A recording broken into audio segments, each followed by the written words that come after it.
Hello, everybody. Welcome to It's All Black and White TV. Nottingham Forest 1, Newcastle 3. Instant reaction. If you do like what you see, please don't forget to smash the like. It does help the channel up the search. So please don't forget to hit the thumbs up. Also, if you're brand new at the channel, come in, hit the subscribe. Come be part of this great community. Also, hit the bell notification. That will tell you when I'm live, have a pre-record, or any upcoming shows as well. And if you want to become a member, it's 99p. You can do that by clicking the join button. And also, if you want to make a donation, do that chat, clicking on the $sign, all money reinvested in the channel. Okay, so we went to City Ground today, which we know was a tough place to go because Forest have played really, really well this season. Let's be honest. So we knew this was going to be a hard place to go. You know, we got the win here last season, so could we go back down here and make history repeat itself again? And yes, that is exactly what we did, you know. The thing is, Forest made it hard for us as well because they played really well in that first half. But before we get into the looking through the match, let's just remind ourselves of the two lineups this afternoon, starting off with the home team, which is Nottingham Forest. And that was how they lined up. And we were unchanged from the team against Arsenal last Saturday. So that was our lineup from today as well. Some people still questioning why Tonali wasn't starting. But then again, when Longstaff had a good game last week, you can't really, you know, say anything that Sean Longstaff had to be dropped today. I mean, look, Forest started the day in third place in the table. And look, they come out the traps, having to go against us. What baffles me the most, though, is the fact is that Livramento goes down just outside the Forest box. With what appeared to be like a head injury. We was holding his face. Anthony Taylor plays on. Byrne takes Alanga out, gets a yellow card for it, which means Dan Byrne misses the game against West Ham United at St James's Park. And you're thinking, well, come on, VR, surely you should be looking at this, some retribution against Ryan Yates, because he's put his elbow there, you know, and I thought that would be in red card. Especially when his lip was bust as well. But, you know, that's what happened. So anyway, yeah, so Forest had that free kick. Nothing come from that one, but they then get a corner, which I thought was a bit dubious. I didn't think it was a corner, if I'm honest with you. So anyway, nothing comes from that corner. The ball's back out. It comes back to Alanga. Joe Willock tries to block the shot and is in the way of Alanga. Alanga goes over him, gets a free kick. And then the free kick was put in by Alanga. And where was the defence? Who was marking Murillo? Because Murillo had that freedom to run and get his head on that ball and divert it past Pope. And you look at the mark and you think it's absolutely shocking. One, Dan Burns at the other side, marking Chris Wood. So you're leaving Joe Linton to mark Murillo, who's well built like a brick, well, you know what. And look, he gets in, gets the goal, and puts Forest ahead. And you're thinking, well, this is just our luck. But after that, you know,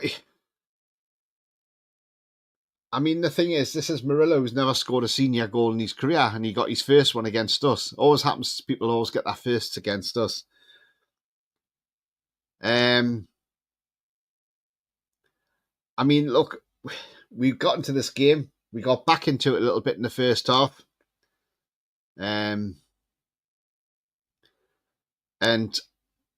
look, Sells saved from Dan Byrne as well. I thought Joe Willock was terrific in that first half, especially the first half hour. He was putting balls in dangerous areas. You know, him and Joe Linton swapping around on the left. I thought they did really, really well together. Forest had chances to score the second in the first half, but they couldn't get it. And it obviously, at half time, it was 1-0 Forest. And then second half comes, and look, we came out a different animal. And Eddie Howe must have got into them and said, look, come on, wake up. And he woke the team up. I mean, look, that shot with the outside of his right foot from Bruno, which just went over the crossbar, that would have been one hell of a goal had that gone in. And then Isak, I mean, Anthony Gordon's corner came in, Chris Wood failed to clear it, and Isak, lovely with a side foot to hit it off the post and in the back of the net, brings us back level, which was absolutely fantastic. Pope had denied Dominguez as well a shot. And then with 18 minutes to go, Isak's got the ball running. Tino Livramento's on the outside. As he's going on the outside, he takes the defenders away, which opens up the space for Isak a little bit more. He puts it in the path of Joe Linton. Joe Linton sidesteps the defender, gets his left foot on it, wraps his left foot round it, and what a beautiful goal it was, and curled it into the far corner, giving Matt Sells no chance whatsoever. And we're 2-1 up and cruising now. And you're thinking, right, okay, go and get the third, kill this game off once and for all, and kill the momentum coming back from Nottingham Forest. And then we saw Barnes came on for Gordon, who went off with an injury. We don't know if it's serious or not. We saw Tonali come on as well for Joe Willock. And Tonali had the ball, feeds it through to Barnes. Barnes, who then gets in the area, puts the ball through the legs of Milenkovic, and Sells has no chance, and it's in the back of the net, makes a 3-1 from that quick break. Absolutely brilliant from us. And I thought that was a well-worked goal. And I thought we played really, really well. And we ended up winning the game 3-1, which was absolutely fantastic. I mean, we had 56% possession to Nottingham Forest's 43%. They had 9 shots, we had 17. We had 6 on target, they had 3 on target. They had 3 off target, we had 7 off target. They had 3 block shots, we had 4 block shots. Sells made 3 saves for Forest. Nick Pope made 2 for us. We won 20 aerial duels to their 14. They had 13 fouls to our 6. 4 corners for them and 5 corners for us as well. So look, attendance says well today was 30,145. But yeah, we deserved that win. But one person I do want to mention is this man here, Anthony Taylor. I thought he was shocking today as a referee. Absolutely shocking. Should hang his head in shame. He should watch this back or be made to watch this match back and watch what he actually missed in that game. Okay, the Ryan Yates one on Longstaff where he put his leg up and his foot was high.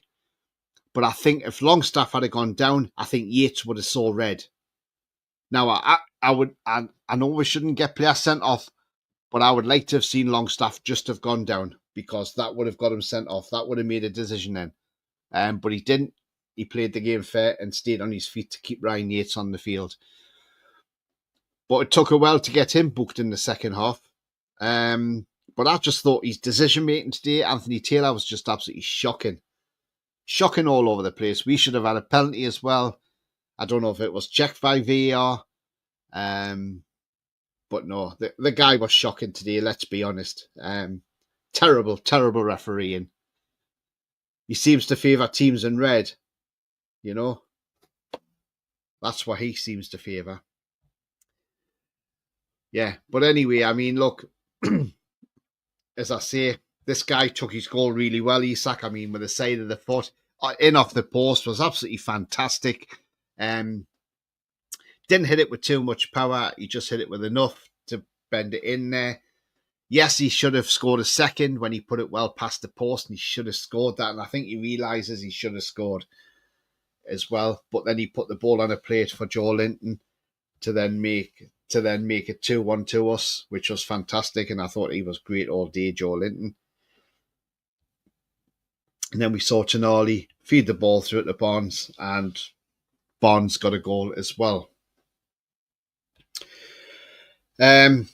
So if I had to pick a player of the match today, there was only one man winning that for me. No contest whatsoever. And that was Joe Linton. Absolutely fantastic today. Brilliant he was all over the pitch. You know, a couple of times I thought he was going to get booked, if I was honest, because the way Taylor was. But thankfully, he didn't get a booking. And look, he moved to the right wing. And I thought, do you know what? I thought from the right side, he looked pretty decent as well.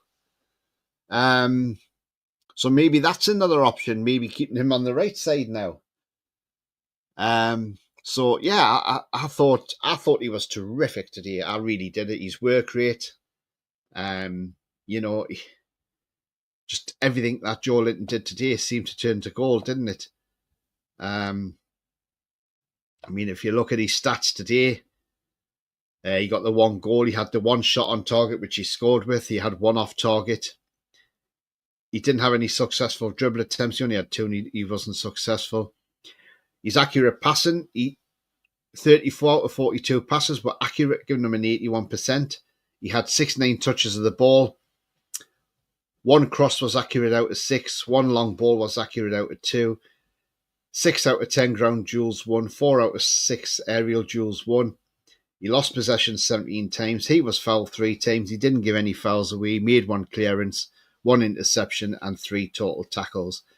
So Joe Linton had a very good day at the office for us. Yeah, like I say, he was absolutely fantastic today. It was Joe Linton.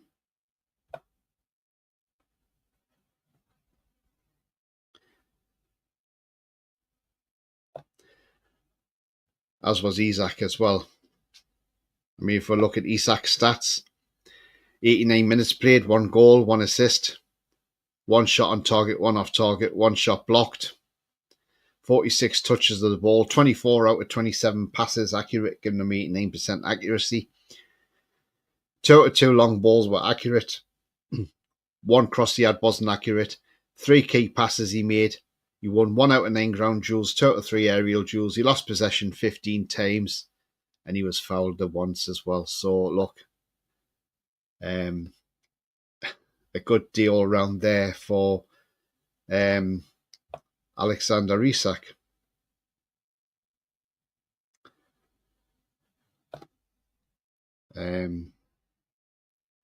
So yeah, he was absolutely, as I see, he was absolutely terrific today.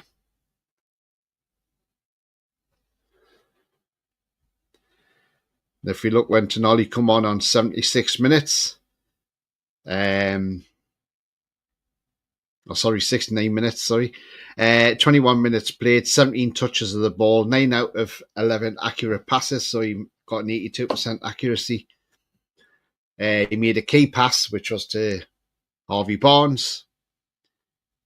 He won 3 out of 3 ground duels, didn't win his aerial duel, lost possession 3 times, 1 block shot he made, 1 interception, 2 tackles. You know, that's how good that guy is. But yeah, absolutely fantastic from our team today. And look, we're up to 8th place now, above Villa. And thanks to Spurs getting beat, doing the Spursy thing as usual, losing to a team like Ipswich Town. No disrespect, but you know, Ipswich Town have now got their first win, and what a win to get in a stadium like Spurs to go down there and beat them. Thank you very much, Ipswich, by the way. Obviously, Bobby Robson must have been looking down and thinking, right, Ipswich, I'm going to make sure you win this game today, because I don't want Spurs above my team, Newcastle. So there we go. But yeah, I mean, look, it's been a cracking win for us, a cracking day at the office. We're going to the international break on a high. You know, we've won 3 in a row now. That's including that cup game against Chelsea. And we've only conceded 1 goal in 3 games. Isak's on fire, 4-4 now. Things are looking up. Things can only get better. Let's hope after the international break, things certainly do get a lot better. And, you know, we got the game straight after the international break. We'll go and beat West Ham and keep on winning. Hopefully, West Ham keep Lopetegui as manager until they come to St James's Park, because if they sack him over the international break, could that be bad news for us? Let's hope they keep him until they've played us, and then if we give them a hiking at St James's Park, then maybe they might sack him after that. But please, West Ham, do not sack him yet. Wait till after the international break, after you've played us. Anyway, I've come to the end of the show, but I hope you have enjoyed what you've seen. And if you have, please don't forget to smash a like. It does help the channel. Also, hit the subscribe if you are brand new to the channel. It does help the channel grow. Also, hitting the bell notification. That will tell you when I'm live, have a pre-record, or any upcoming shows as well. So, yes. So, another great day at the office for Newcastle United. And Eddie Howe's got his tactics probably spot on again. And until then, remember, the future's bright. The future is definitely black and white. And until then, I will see you all later. Away the lads. And oh, by the way, it's a shame the Lasses lost 2-0 to Bristol City today. But you know what? I still think this is a learning season in the Championship for them. But anyway, until then, I'll see you all later. Enjoy your evening, whatever you're doing. Bye-bye for now.